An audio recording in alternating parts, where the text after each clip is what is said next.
Picture the scene one more time. Lusail Stadium is glowing under the lights, gold and orange like a lantern in the middle of the desert, and Lionel Messi is holding the World Cup above his head while an entire nation erupts. For one night in December 2022, Qatar was the center of the entire planet. But that night cost more than any single event in the history of sport.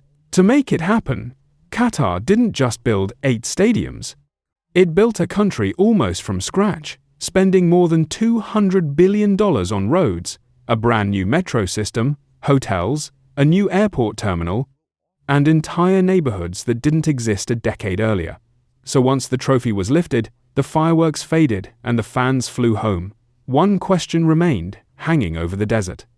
What actually happens to 8 massive stadiums built for a country with barely 3 million people and no football culture big enough to fill them every weekend? Let's start with the biggest one, Lusail Stadium. This was the crown jewel, holding close to 88,000 fans for the final itself. Its golden, curved shell was designed to look like traditional Arabic bowls and lanterns, and it was meant to become something much bigger than a stadium after the tournament. Qatar's plan was to gut the inside and turn it into a small city, with schools, shops, apartments, and community centers built where the pitch used to be. That transformation is still happening today, years later, and it's taking far longer than anyone expected. Lusail occasionally hosts a football match or a concert, but the buzzing new neighborhood Qatar promised hasn't fully arrived yet. Then there's Al Bayt Stadium, probably the most photogenic venue of the whole tournament, shaped like a giant tent to honor Qatar's nomadic Bedouin history. During the World Cup, it held around 68,000 fans for the opening match and several knockout games. But Qatar always knew that number was temporary. After the tournament, the upper tiers were dismantled and donated to countries that needed sports infrastructure but didn't have the budget to build it.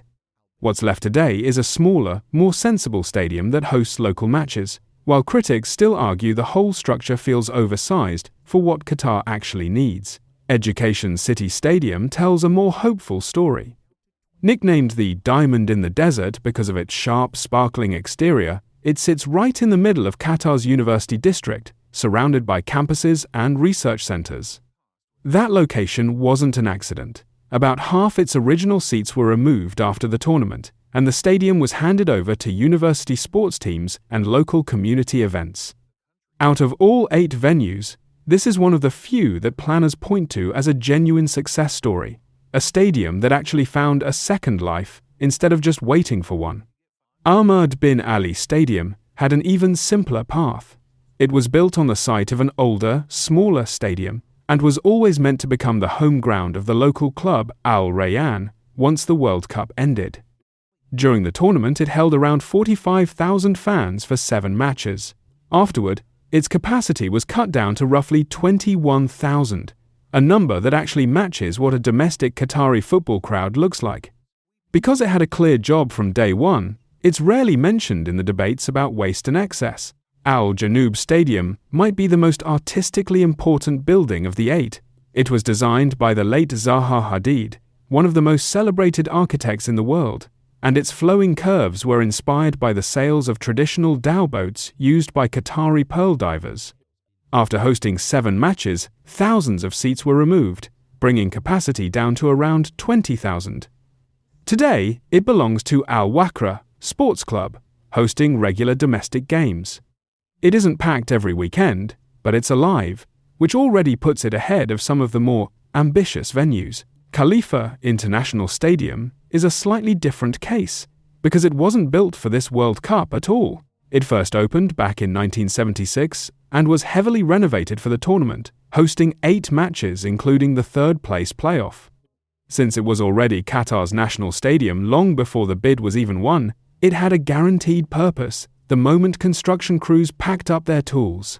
It remains the country's main venue for major sporting events today, arguably the safest investment out of all 8. Now, here's the one people love talking about the most. Stadium 974. Built from 974 shipping containers and modular steel, it was designed from day one to be temporary. The number in its name refers both to those containers and to Qatar's international dialing code, a clever little detail that made headlines everywhere. The idea was that after the tournament, the entire stadium could be taken apart and shipped somewhere else, maybe even to a different country that needed a stadium of its own. It hosted 7 matches and was celebrated as one of the greenest, smartest ideas in World Cup history. But years later, it still hasn't been dismantled. It sits quietly on Doha's waterfront, mostly empty, while officials continue to talk about what to do with it next. For now, it remains the strangest, most unresolved legacy of the entire tournament. Finally, there's Al Thumama Stadium, shaped like the traditional Ghafiya cap worn by men across the Gulf region. It hosted 8 matches during the tournament. Afterward, its capacity was reduced, and part of the building was turned into a sports clinic and community health facility, a genuinely practical use for a huge chunk of concrete and steel. It still hosts domestic matches and the occasional international fixture, following the same downsizing pattern as most of its siblings. So, step back and look at all 8 stadiums together, and a clear pattern appears. Qatar never actually expected these venues to stay full once the World Cup left town. With a population smaller than many single cities, and no domestic league capable of drawing 80,000 fans on a rainy Tuesday, planners built shrinking mechanisms into almost every stadium from day one. Whether that meant removing seats, donating sections abroad, or repurposing entire wings into schools and clinics. Which brings up the real question: why would a country spend more than $200 billion on a tournament it knew it couldn't fill afterward? The honest answer has very little to do with football. For decades, Qatar was known mainly as a small, wealthy gas producer that most people couldn't find on a map. Hosting the biggest sporting event on earth was a chance to rewrite that entire image, turning Qatar into a name associated with skyscrapers, airlines, and global business, instead of just energy exports. Critics call this strategy sports washing, arguing that lavish tournaments are used to distract from real concerns, especially the treatment of migrant workers who built these stadiums under conditions that drew international outrage. Qatar has always pushed back against that framing, pointing to labor reforms introduced in the years leading up to the tournament. But regardless of how you judge the criticism, the bigger economic bet does appear to be paying off. Tourist numbers have climbed steadily since the final whistle.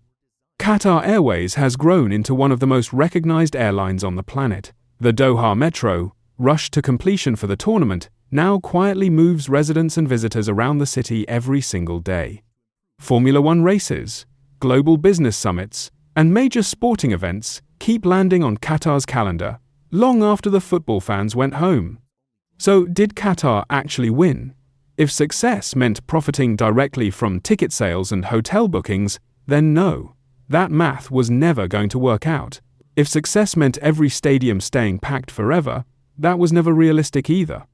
But if success meant becoming impossible to ignore on the world stage, attracting investment, and cementing Qatar's name in the same conversation as far bigger, far older global destinations, then the answer looks a lot more like yes.